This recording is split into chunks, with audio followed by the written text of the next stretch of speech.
हुकूमती इत्तेहाद का supreme court की 3 रुकनी बेंच पर अदम एतमाद। इलेक्शन का मामला इलेक्शन कमीशन का मसला है। चीफ जस्टिस और उनके रुफ़का इखलाकी तौर पर केस से दस्तबरदार हो जाएं। वज़ीर-ए-आज़म शहबाज शरीफ की ज़ेर सदारत इजलास में बड़े फैसले। एलामिया के मुताबिक सुप्रीम कोर्ट का लार्जर बेंच पहले ही 3 के मुकाबले में 4 जजों की अक्सरियत से इंतखाबी दरख्वास्तें खारिज कर चुका। चीफ जस्टिस अक्सरियत पर अक़लियती फैसले मुसल्लत करना चाहते हैं। जस्टिस काजी फायज ईसा की सरबराही में बेंच ने भी 184/3 के तहत ज़ेर समात मुकदमात पर कार्रवाई से रोकने का कहा। एलामिया में कहा गया कि जस्टिस एजाजुल एहसन का दोबारा 3 रुकनी बेंच में शामिल होना गैर मुनसिफाना है। यह अमल सुप्रीम कोर्ट के तरीक़ाकार और नज़ायर की भी सरीहन खिलाफ वर्जी है। सियासतदानों से कहा जा रहा है कि वो मिलकर बैठें और सुप्रीम कोर्ट खुद तकसीम हो रही है। हुकूमती इत्तेहादियों का पार्लियामेंट की हालिया कानून साजी की भरपूर हिमायत का ऐलान। 3 जजेस के खिलाफ रेफरेंस दायर करने पर गौर हो रहा है। फैसला अभी हुआ नहीं लेकिन हो भी सकता है।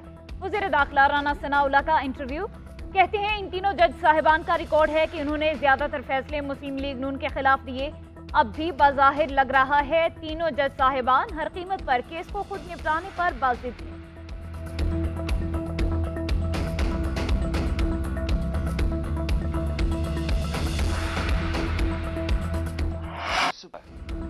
नवे दिन में इलेक्शन न हुए तो कानून किसी की हिफाजत नहीं कर पाएगा। आवाम को आइन के लिए बाहर निकलना पड़ेगा।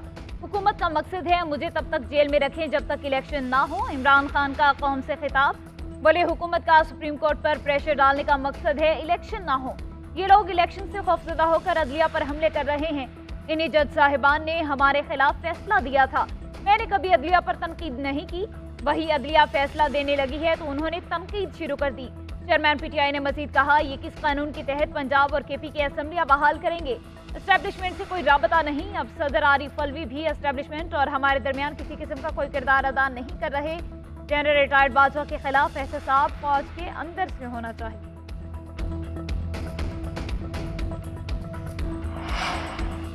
तहरीक इंसाफ ने पीडीएम इजलास के एलामी को मुस्तरद कर दिया। फवाद चौधरी कहते हैं मुजरिमों का गिरोह बराह रास्त आईन पाकिस्तान पर हमलावर है।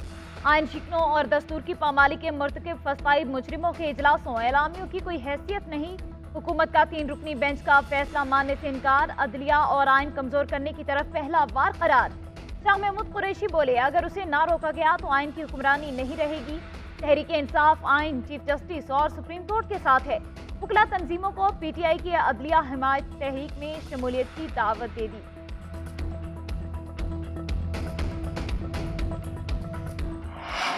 बेंच 9 मेंबर से 3 पर आने पर सुप्रीम कोर्ट में तकसीम खुलकर सामने आ गई। मुआवने खुसूसी अता तारड़ कहते हैं तीनों जमातों ने कहा कि हमें पार्टी बनाया जाए लेकिन सियासी जमातों को पार्टी नहीं बनाया गया।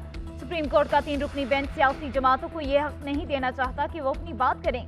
सुप्रीम कोर्ट ने सर्कुलर जारी करके काजी फायज ईसा के फैसले की नफी की। हम चाहते हैं फुल कोर्ट बनाया जाए।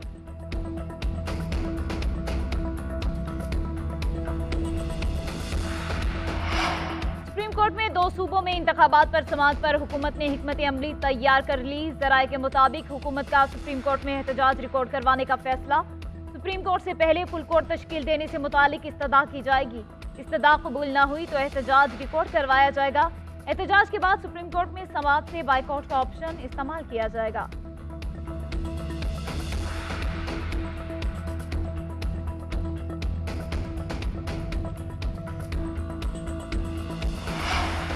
पाकिस्तान तहरीक इंसाफ का इलेक्शन पर सियासी जमातों से राबतों का फैसला। इमरान खान की हिदायत पर चौधरी परवेज इलाही के मुख्तलिफ सियासी जमातों के रहनुमाओं से राबते।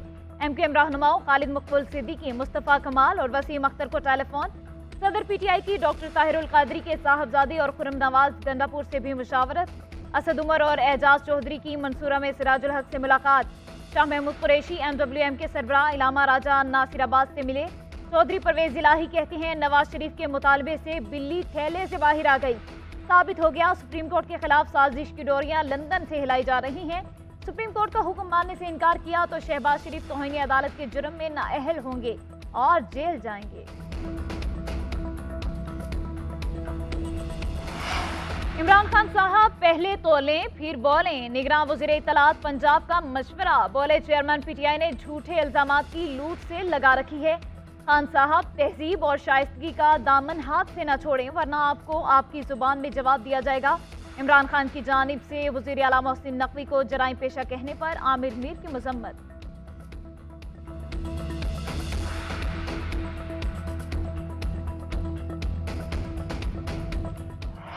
پی ٹی آئی حکومت سے علیحدگی کے وقت جنرل باجوہ یا جنرل فیض کا کوئی دباؤ نہیں تھا۔ جنرل ریٹائرڈ باجوہ نے عمران حکومت سے علیحدگی کے وقت مجھ سے رابطہ کیا تھا۔ باجوہ نے کہا تھا ایم کیو ایم خود فیصلہ کرے کہ پی ٹی آئی حکومت میں رہنا ہے یا نہیں، آپ جو فیصلہ کریں گے میں اس کے ساتھ ہوں۔ تحریک عدم اعتماد کے وقت جنرل فیض کے علاوہ سب نے فون کیے تھے۔ خالد مقبول صدیقی کی جی این این سے خصوصی گفتگو۔ ایم کیو ایم پاکستان نے بھی پنجاب کے پی الیکشن سے متعلق کیس میں فل کورٹ بنانے کا مطالبہ کر دیا۔ بولے فل بینچ کا مطالبہ اور تقاضا قومی مطالبہ بن چکا ہے۔ ماضی میں ہمیشہ اعتراضات پر بینچ تبدیل ہوتے رہے۔ حکومت کو اپنا مقدمہ پوری طرح عدالتوں میں لڑنا چاہیے۔ عدالتیں اگر کوئی بات کر رہی ہیں تو ہمیں عدالتوں کو فیس کرنا چاہیے۔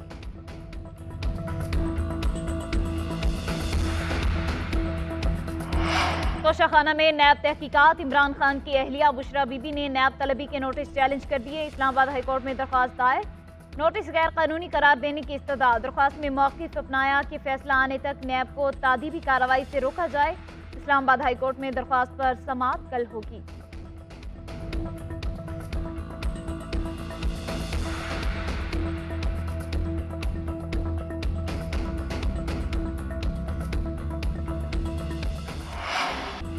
مفت آٹا پوائنٹس پر ہنگامہ آرائی نہ رک سکی۔ پشاور کے حیات آباد سپورٹس کمپلیکس میں شہری اور پولیس آمنے سامنے۔ پولیس کا لوگوں کو منتشر کرنے کے لیے لاٹھی چارج، آنسو گیس کی شیلنگ۔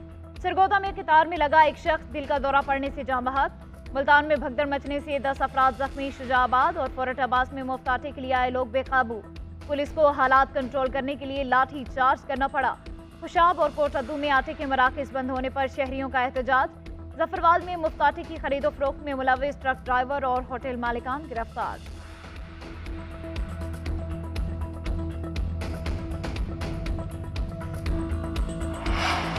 پاک ایران بارڈر پر سیکیورٹی فورسز پر دہشت گردوں کا حملہ۔ ایرانی سرحد پار سے فائرنگ میں 4 جوان شہید ہو گئے۔ آئی ایس پی آر کے مطابق سیکیورٹی اہلکار کیش کے علاقے جلگئی سیکٹر میں پیٹرولنگ پر تھے۔ 14 میں نائک شیر احمد، لانس نائک محمد اصغر، سپاہی محمد عرفان اور سپاہی عبدالرشید شامل۔ پاکستان کا ایرانی حکام سے رابطہ، حملے میں ملوث دہشت گردوں کے خلاف کارروائی کا مطالبہ۔ وزیر اعظم شہباز شریف کا 4 سیکیورٹی اہلکاروں کی شہادت پر افسوس کا اظہار۔ کہا دہشت گردی کا خاتمہ ہمارا قومی ایجنڈا ہے۔ قوم وطن پر قربان ہونے والے مجاہدوں کو سلام پیش کرتی ہے۔ کراچی گارڈن کے علاقے میں ڈاکٹر بیربل کے قتل کا معاملہ، ڈاکٹر کی اسسٹنٹ قرۃ العین گرفتار۔ پولیس نے حراست میں لے کر گارڈن تھانے منتقل کر دیا۔ پولیس کے مطابق ڈاکٹر کے بھائی نے قتل کا شبہ ظاہر کیا تھا۔ قرۃ العین ڈاکٹر بیربل کے ساتھ فائرنگ میں زخمی ہوئی۔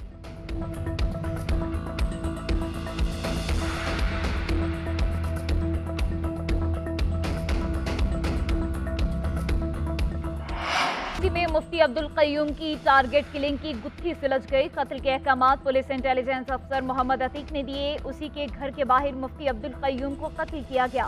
قتل کی واردات عتیق سی سی ٹی وی کیمرے سے براہ راست دیکھ رہا تھا۔ واردات سے قبل بھی ملزموں سے رابطے میں رہا۔ عتیق کئی حساس اور اہم مقامات پر ڈیوٹی دیتا رہا۔ حال ہی میں وفاقی تحقیقاتی ادارے میں تبادلہ کیا گیا تھا۔ ملزم عتیق نے کرائے کے قاتلوں کو 2 مزید افراد کے قتل کی ہدایات دے رکھی تھی۔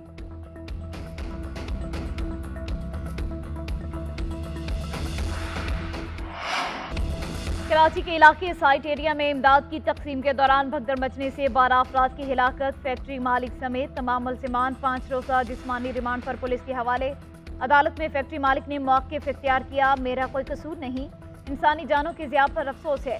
تفتیشی آفیسر نے کہا کہ اجازت کے بغیر زکوٰۃ بانٹی گئی، اس کی تفتیش کرنی ہے۔ عدالت نے استفسار کیا کہ اس قانون کے تحت زکوٰۃ بانٹنے کے لیے اجازت کی ضرورت ہوتی ہے۔